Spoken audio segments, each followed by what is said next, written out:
What's up guys, welcome back to another episode of Thai Talk, and today we're going to be talking about all sorts of stuff, but first of all let's have a look at this package that I've recently received. I'm super excited about this. I've been waiting to get these for a long time and it came in the post, so let's do a little bit of an unboxing. So anyway, here we have the standard Thai packaging style there. And let's have a look inside that bubble wrap and see what we've got. So as you guys can see, it is a set of carbide burrs, and that can only mean one thing. Well, it can mean a lot of things, but in this case it means one thing, and that is porting, case matching, cylinder porting, and there's also going to be a little bit of chamfering of the ports as well. So I got these for around about 10 USD. Really happy with that price. Got them in there was like a big sale here on one of the Thailand online sales sites. So anyway, this is going to be a really long episode. I've broken it down into a few different parts so you can skip about to the bits that you want to see. So without further ado, let's get on and let's do this. So guys, here we are in the alleyway of dreams once again, and I've got to show you something here which is a really crazy bug that I seen when I was working on my bike. I've got no idea what that is. Leave a comment in the comment section if you know. So guys, what we're going to be doing first is removing the case and the engine from the scooter. So there's a few things you got to do. I'm going to show you a bit here. There's a little wire connected there. First of all, you're going to want to remove that. That goes to the starter motor, just pulls out dead easy, just like that. Next up, you're going to want to remove the throttle cable from the carburetor.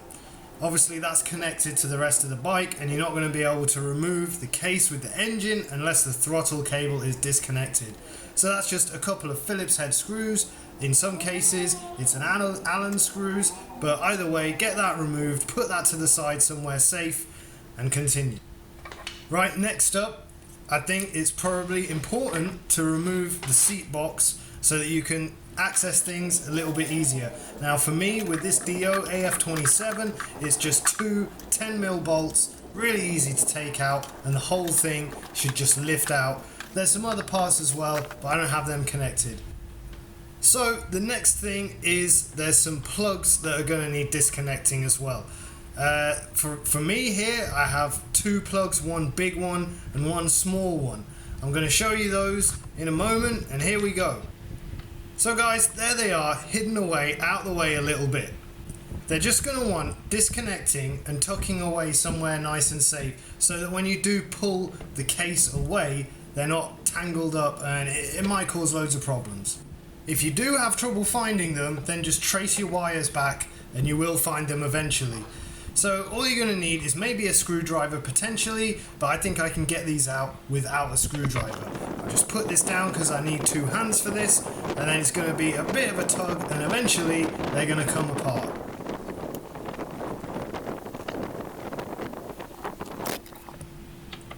Okay, so as you can see, they're now removed, and that's one big part of the job done.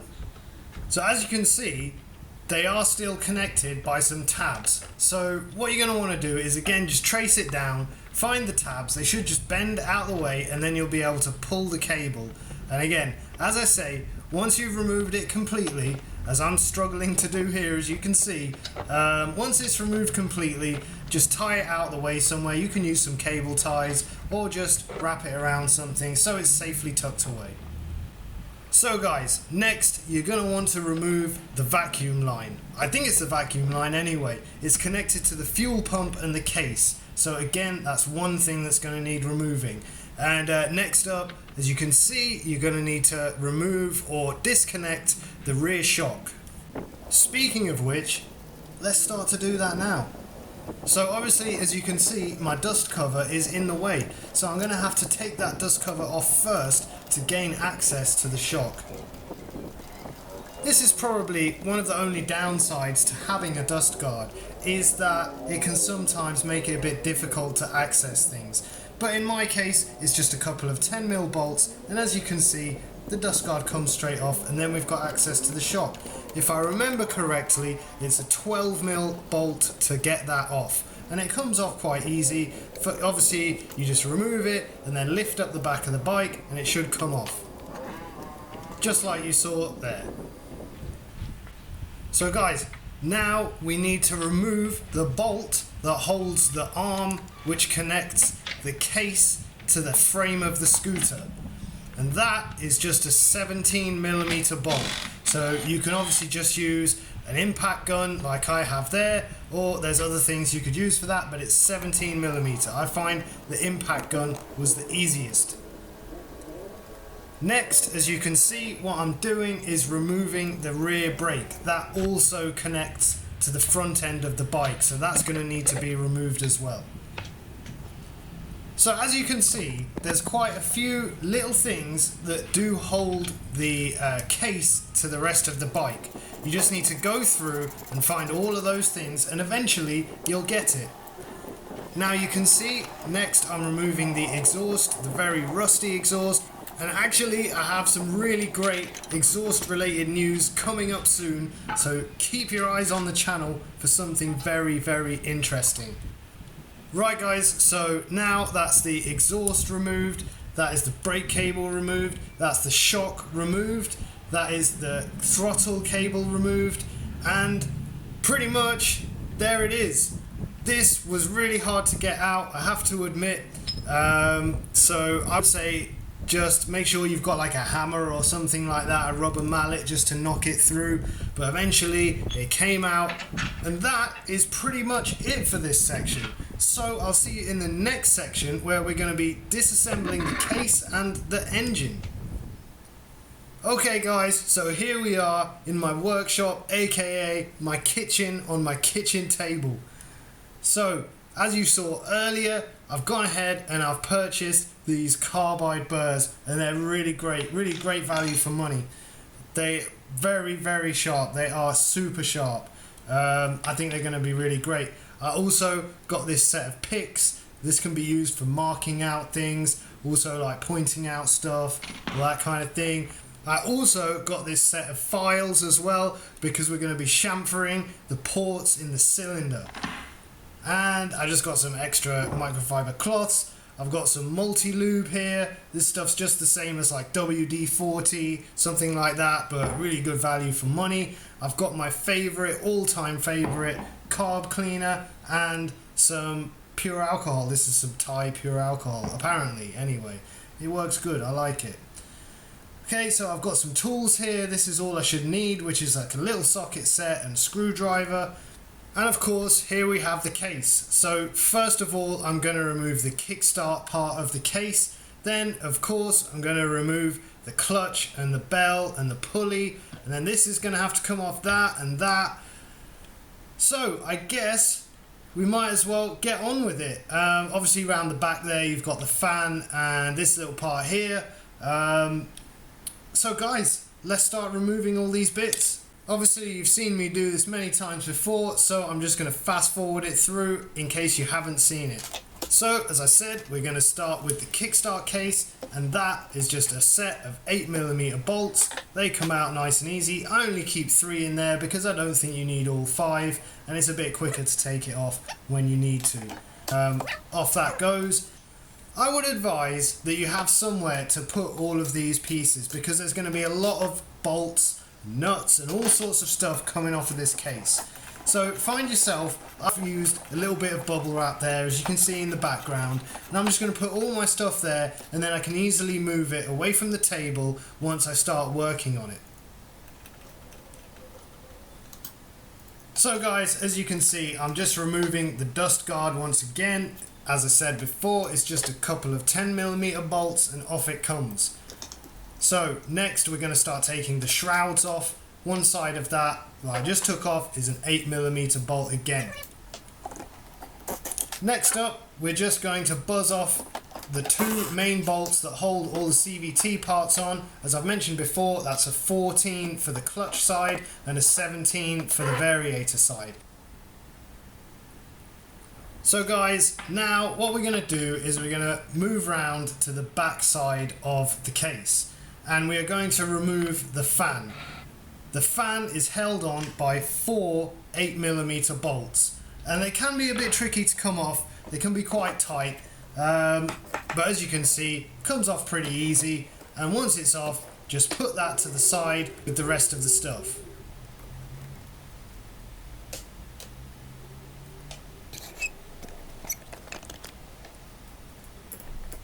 Okay guys, so next, as you can see, I'm beginning to remove the cylinder and head.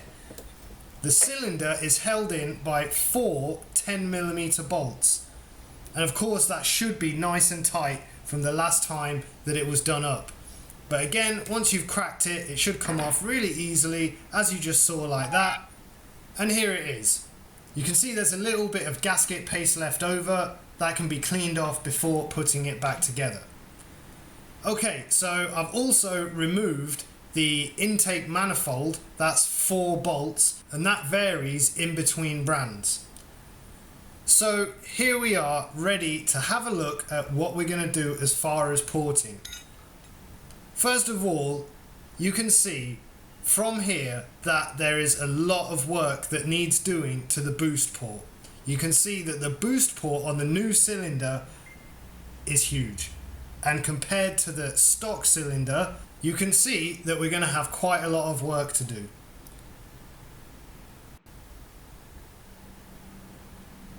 Okay, so now I've masked off the area, as you can see, where the crank is, because we don't want any small shavings or chips of metal from when we start doing the porting to get down there. Ultimately, you should split the case, but in this instance, I've just masked it up really nicely, made sure there's no gaps for any small fragments of metal dust to get down there. Okay guys, so we can see here what we're going to need to remove is the ridge. You'll see there is a ridge just here on both sides. We're going to remove the top of the intake port, and of course on the bottom there's also a ridge, and that needs smoothing down. Basically, we need to make sure there's as little wind resistance as possible for when the mixed air and fuel goes into the case and then on into the cylinder. And I'm just pointing out here again the area that I'm going to be removing metal from. So guys, before we continue, I've got to give a massive shout out to one of my loyal supporters, Nate Dogg, who made a donation to the channel, which then made me go out and buy the Dremel tool and of course these excellent carbide burrs. So nice one, Nate Dogg, you are a legend. Right guys, so let's get on with this. I'll just point it out one last time. I'm going to be removing the case here and on the top there as well to increase the airflow. So here we go. This is the first time I've ever done this before. We're going to start cutting away. Actually, there's one more thing to mention.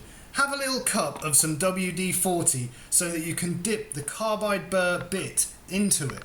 The reason for this is that it will reduce the ability of the metal shavings and dust to stick to the carbide bit.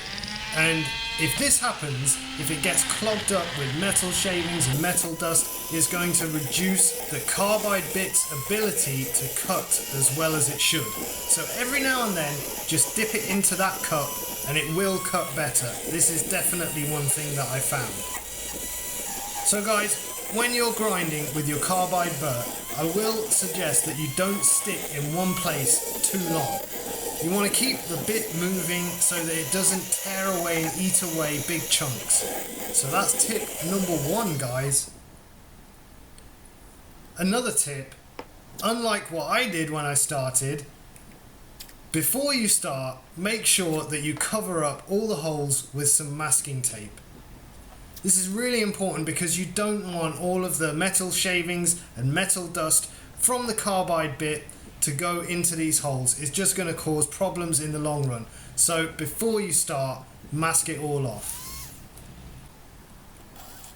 So guys, tip number 2 that I'm going to give you is that sometimes the carbide bit can actually grab.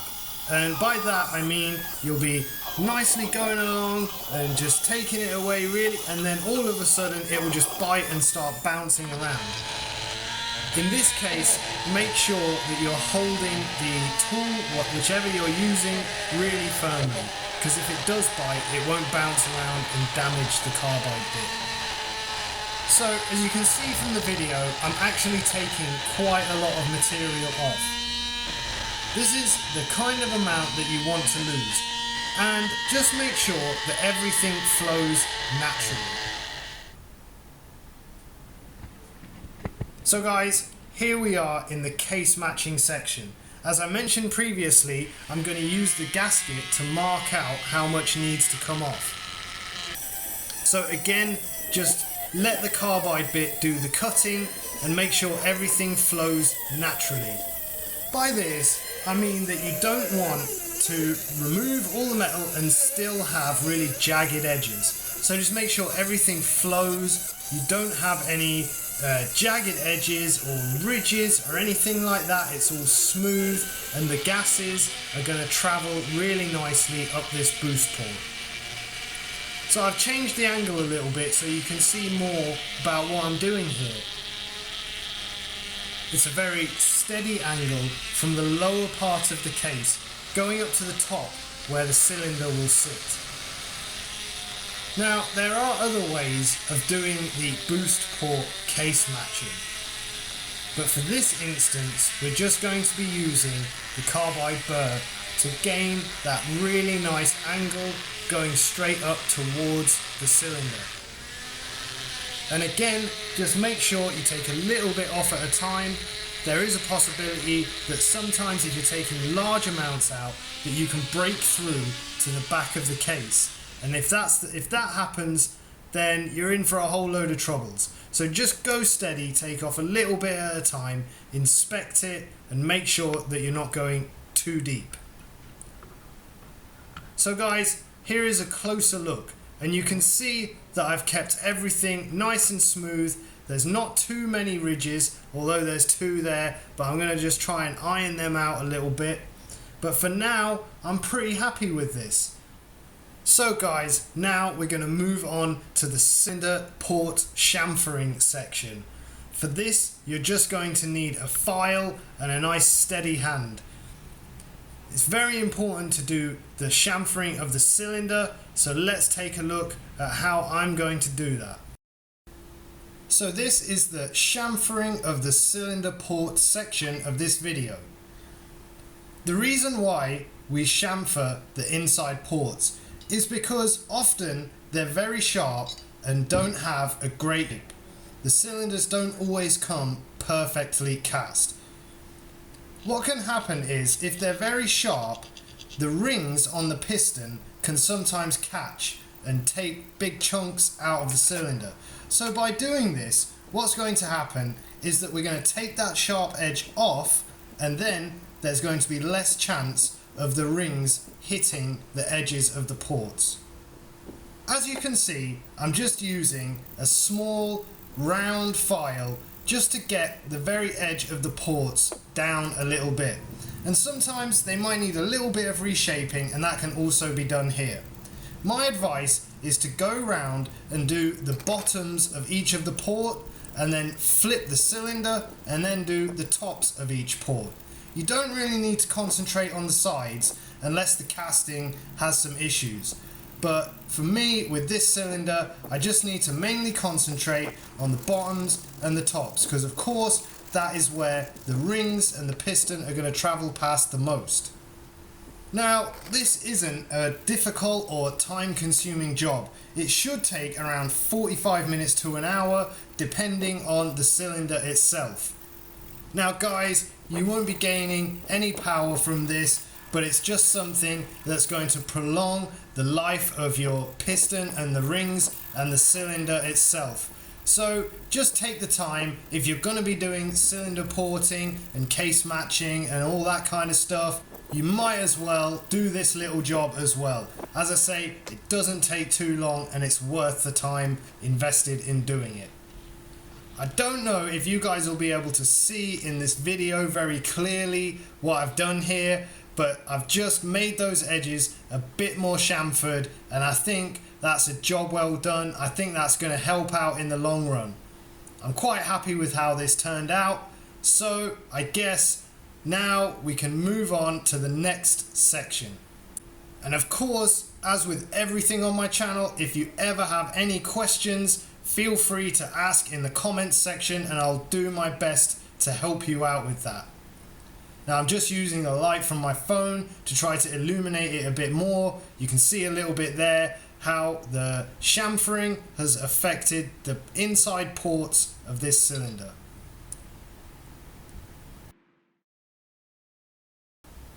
So guys, here we are in the cylinder exhaust porting section of this video. As you can see, I've already made a little start. I just wanted to test how the carbide burr would cut into the cylinder, and it does a really nice little job there, as you can see yourselves. So what we're going to do is take our rotary tool and carbide bit, and the same with all the other porting that I've shown. What's required is a little bit of research prior, knowing exactly what the outcome you want, and of course a steady hand. This is the bit that I'm using. It has no cutting edge on the bottom of it, and obviously on the sides it has the cutting edge.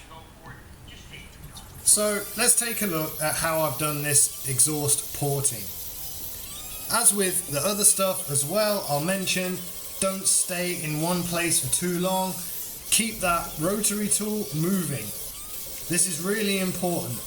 And of course, you need to know what size you're going to be opening the exhaust port to as well. My chosen size was 30mm, so I just slowly kept cutting away, slowly moving inwards, not getting too close to the inner wall as well, because I'm going to finish that off with a different tool. So I was just opening it up, getting it as close to 30mm as possible, keeping it as circular as possible, and that's pretty much what I went with. Of course, one danger with porting the exhaust is that if you go too big, you can actually lose power. So just make sure that you know exactly how big you want to go. There's different ways of measuring this, so just make sure you know what you want to achieve before you go into it. So as we can see here, I've basically finished. As I said before, I was going to use a different tool to finish it off and do the inner wall. And this is what I used, a small sanding cylinder. I think it's 80 grit, I'm not actually exactly sure, but I just used that to smooth off, not too smooth of course, because we don't want to make it polished as such, but I just used that just to smooth it off a little bit and do the inner wall. Now again, obviously when you finish that, you're going to need to chamfer the edge of that port again, so of course we get our tool, our file, and we just chamfer the edges and make sure that there's no burr left on it or anything that can catch the piston rings. And again, I will reiterate, you don't want to go too large when opening up the inner port. Start maybe with something like 1mm top, 1mm bottom, and 1mm sides. As I say, there's different ways to measure that. Anyway, this is what I'm going to call a finished job. I'm quite happy with that. Of course, this is my first time porting, so I doubt it's perfect by any standard, but I'm quite happy with that, and I'm absolutely looking forward to how this is going to run and if I'm going to see any big improvements. Next, what I'm going to do is just use my favorite throttle body cleaner from Aeropack, super cheap here, and I'm just going to clean out any fragments of metal or any metal dust. So guys, here we are in the assembling intake manifold section of this video. As you can see, I've got it all broken down. These are the different parts of the intake manifold. This is the reed cage. And of course I've got all the bolts set out. I don't have any carbon reeds in there. It's just regular reeds that came as stock. These are the gaskets that came with the manifold. They're rubber gaskets, very good at sealing to make sure there's no air leaks. There's all the bolts, got them nicely set out. So what we're going to do now is we're just going to assemble it. One thing that you will need for this job is some kind of liquid gasket paste or Honda Bond, something like that. I'll just be using some RTV grey gasket paste. I've used this on a few things on the scooter and it always seems to work pretty well. But Honda Bond, as far as I've heard, is certainly the best you can go with. So I would also recommend having some tissue or a rag or something to wipe your hands with.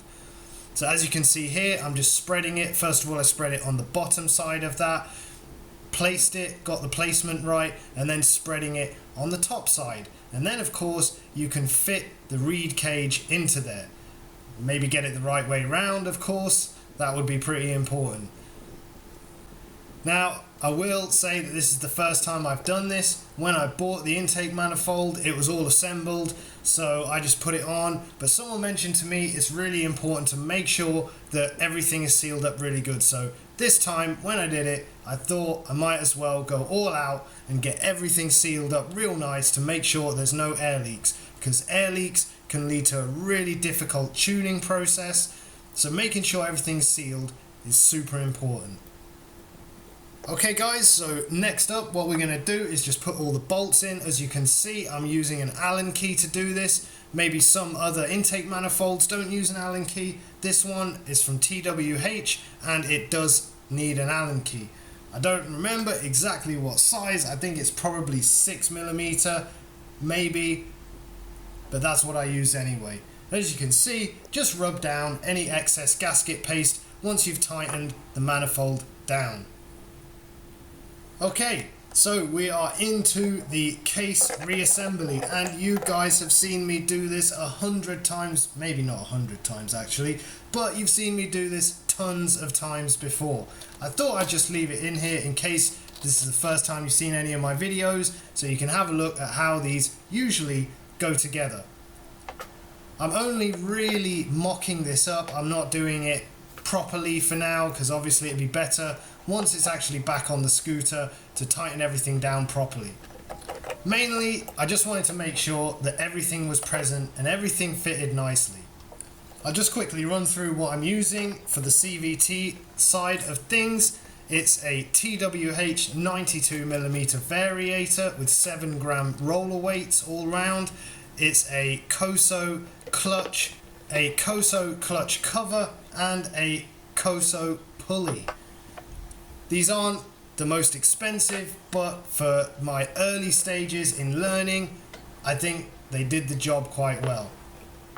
So now you can see I'm just putting the carburetor back on, just to, as I say, get a nice idea of how things are going to look, and also just make sure that I don't lose anything. So if it's all attached to the scooter engine, the scooter case, then I'm not going to lose it. So here we go with the carburetor dust guard that I made. There's also, if you look in my channel, there's a video about how I made this. It's really easy. I've got even diagrams of the sizes of everything, like a template. So go through, have a look, and you'll see a few custom things that I have built for my scooter.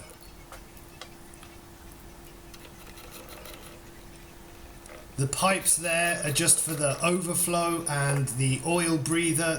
When I say the overflow, it's the carburetor bowl overflow.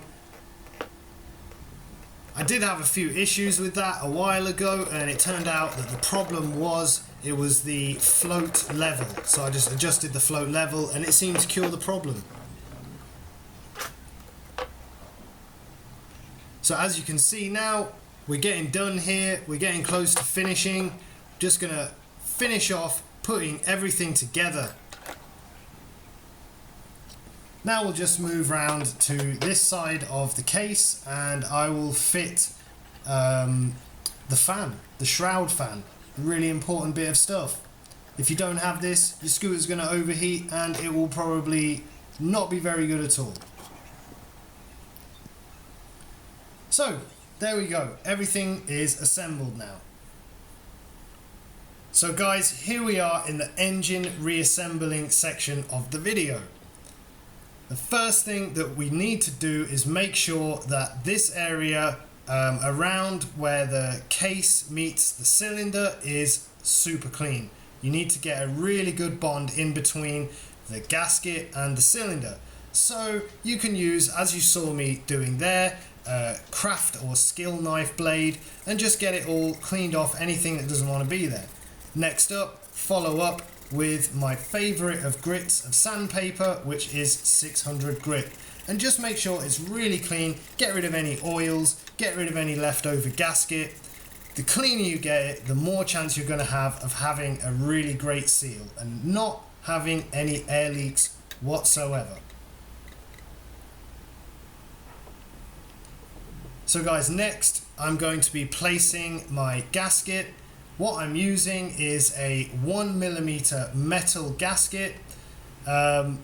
Actually, what I found out later, because this video is a little old now, I'm just doing the voiceover part for it, is that the metal gasket was too tall and it was creating too much squish, which reduced the compression.